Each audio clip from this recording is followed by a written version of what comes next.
اللهم صل على محمد وآل محمد. هاي جيت اريد اشيك البلبل عن الاكل مالته، وهذا ان شاء الله لقيته الحمد لله صايد له هذا بلبل. انا مخليه يمه صياده.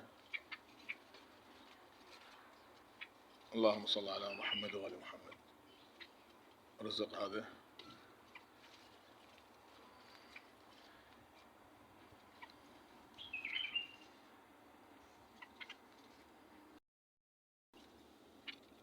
مخلف، هو بعد ما مكمل صبغ.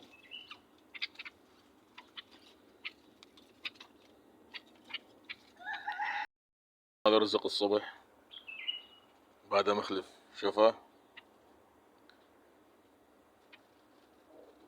شوف شلون. مو راح اوكلك، انا راح اعطيك اكل، راح ارتبك قفص اخليك يخبل. ليش هيجي عاضني ليش؟ اللهم صل على محمد وآل محمد. هذا البلبل هسه خليناه بهذا القفص، قفص صغير حتى لا يضل يطفر يمنه ويسرى ويتعب، لانه هو توه هسه بعد خطية جوعان. خلينا تمر وخلطة واكل وماي وهذي. هذا بعد ما صابغ يعني مو كامل، الصبغ مالته بعده مو كامل، هذا حتى يسمع هسه. وان شاء الله اراويكم الفيديو مالته الثاني اذا تخرج مضبوط وما بيه كل اغلاط، تشوفونه ان شاء الله.